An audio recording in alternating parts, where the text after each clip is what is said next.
हाय प्यारे बच्चों, मैं हूँ ज़ियाउद्दीन सर और ये है आपका और मेरा बढ़िया सा YouTube channel SN tutorial with Ziauddin sir.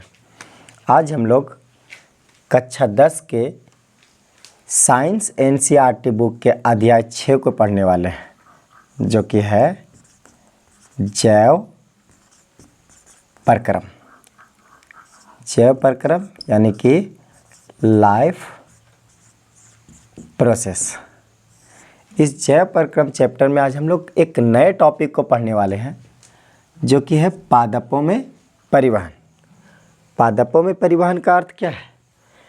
पेड़ पौधों में जो जमीन से जल और खनिज लवण पौधों के सारे भागों में और साथ ही साथ प्रकाश संश्लेषण द्वारा पादप के पत्तों में तैयार पोषक तत्वों के पादप के सारे भाग जैसे कि जड़, तना, डाली, पत्ता, बीज, फल और फूलों में जो पहुंचाया जाता है वही कहलाता है पादपों में परिवहन।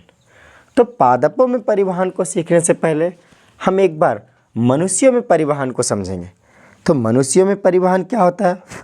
मनुष्यों में परिवहन के लिए हमारे मनुष्य के अंतर्गत एक नया सिस्टम का विकास है, यानी एक नए तंत्र का विकास है, जो कहलाता है हृदय तंत्र। हृदय तंत्र। इसी हृदय तंत्र के जरिए हम मनुष्य के अंतर्गत क्या होता है, पूरे शरीर में ऑक्सीजन का परिवहन किया जाता है और साथ ही साथ पूरे शरीर से कार्बन डाइऑक्साइड को बाहर निकाला जाता है।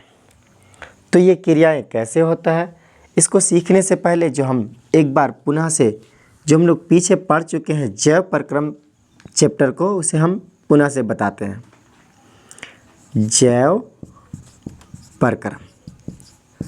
जैव प्रक्रम चैप्टर के अंतर्गत हम लोग क्या पढ़े, यानी इस अध्याय में हम लोग क्या पढ़ चुके हैं? पोषण, श्वसन, वहन और उत्सर्जन।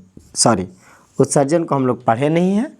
हम लोग पोषण को पढ़ लिए, श्वसन को पढ़ लिया और वहन। तो ये जो वहन है, वहन की जो क्रिया है वो मनुष्यों में भी होती है और पादपों में। तो हम लोग जो सीखने वाले हैं वो सीखने वाले हैं पादपों में परिवहन। इससे पहले हम मनुष्यों में परिवहन को हम लोग पढ़ चुके हैं। तो मनुष्यों में वहन कैसे होता है, तो इसके लिए हम लोग देखें कि मनुष्यों में वहन के लिए वहन तंत्र बना हुआ है। इसके लिए हृदय है। हृदय 4 भागों में बटे होते हैं: बायां लिंद, बायां निलय, दायां लिंद और दायां निलय। और ये जो हृदय है वो रक्त कोशिकाएं, रक्त वाहिकाएं जो कि हमारे शरीर में 2 प्रकार के होते हैं। एक होते हैं शिराएं और एक होते हैं धमनी। इन शिराएं के जरिए और धमनी के जरिए ही हमारे शरीर में क्या होते हैं, पूरे शरीर में पोषक तत्वों का, ऑक्सीजन का और कार्बन डाइऑक्साइड का परिवहन होता है।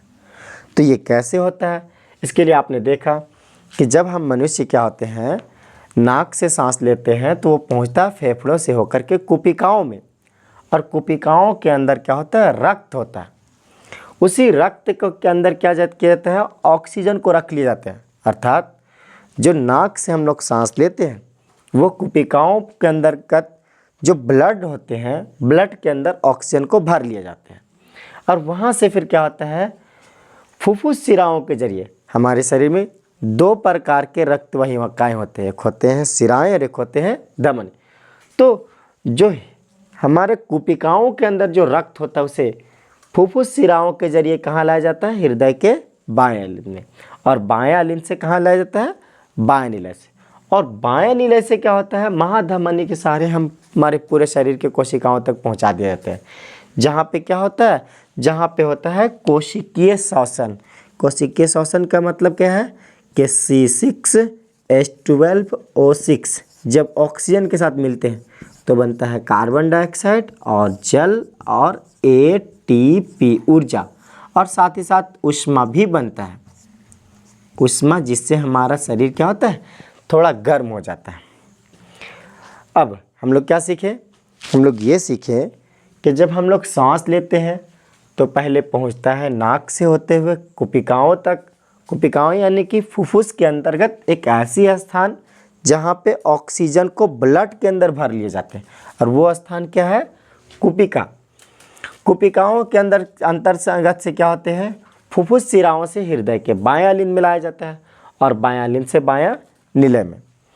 इस बायां निलय से क्या होता है, उसी ऑक्सीजनित यानी ऑक्सीजन भरे हुए ब्लड को महाधमनी के सहारे हमारे शरीर के सारी कोशिकाओं में भेज दिया जाता है।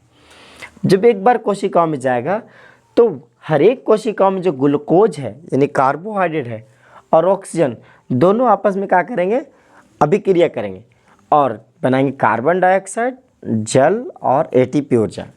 इसी को कहा जाता है कोशिकीय श्वसन। कोशिकीय श्वसन।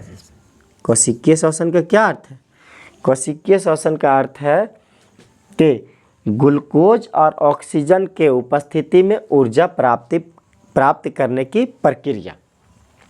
अब जो हमारे शरीर में जो कार्बन डाइऑक्साइड बनता है, उसी कार्बन डाइऑक्साइड को शिराओं के जरिए हृदय के दाएं अलिंद में यानी इस चेंबर में लाया जाता है, दाएं अलिंद में, और दाएं अलिंद से कहाँ लाया जाता है, दाएं निलय में, और दाएं निलय से फुफ्फुस धमनी के जरिए वापस फेफड़े में छोड़ दिए जाते हैं, और इस प्रकार क्या होता है, शरीर से कार्बन डाइऑक्साइड को बाहर निकाल दिया जाता है।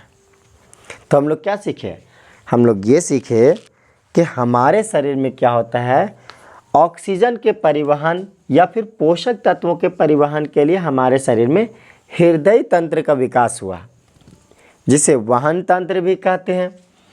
ये कार्य कैसे करता है, तो ये कार्य करता है कि जब हम सांस लेते हैं तो ऑक्सीजन हमारे नाक से होते हुए कुपिकाओं तक यानी कि फेफड़े के अंदर एक ऐसी स्थान जहाँ पे ऑक्सीजन को ब्लड के अंदर भर लिए जाते हैं, और वो ऑक्सीजन को क्या किया जाता है, फिर से शिराओं के जरिए हृदय के बाएं अलिंद मिलाया जाता है, यानी बाएं चेंबर मिलाया जाता है, और हृदय के बाएं अलिंद से फिर बाएं निलय मिलाया जाता है, और बाएं निलय से महाधमनी के सहारे शरीर के सारी कोशिकाओं में भेजे जाते हैं, और वो सारे कोशिकाओं में, शरीर की कोशिकाओं में जाकर क्या होता है, वहाँ पे कोशिकीय श्वसन होता है, जिससे हमें ऊर्जा प्राप्त होता है।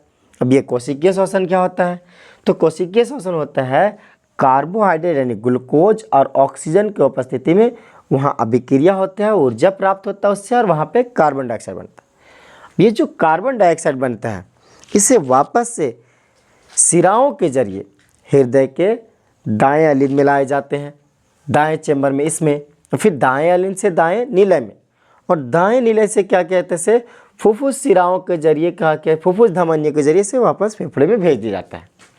और इस प्रकार क्या होता है, हमारे शरीर में गैसों का आदान प्रदान होता है। ठीक इसी प्रकार से जो हमारे भोजन के द्वारा जो क्षुद्रांत के अंतर्गत जो पोषक तत्वों को चूस लिया गया था, यानी पोषक तत्वों का अवशोषण किया गया था, उसका भी परिवहन ब्लड के जरिए क्या होता है, इसी प्रकार से किया जाता है। तो जैसे हम लोग मनुष्यों में पोषण को, वहन को सीखे, इसी प्रकार से हम लोग पादपों में वहन को सीखने वाले हैं।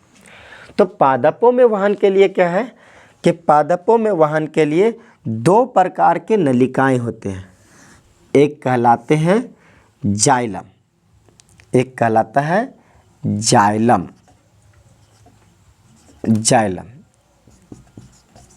जाइलम इस जाइलम के अंतर्गत क्या होता है कि जल को, जो जल है, जल को जड़ों से उठा करके क्या लिया जाता है, पूरे पेड़ के सभी भागों में पहुंचाया जाता है। और दूसरा भाग क्या है, हमारे पौधों में दूसरा भाग क्या पाता है, फ्लोएम। फ्लोएम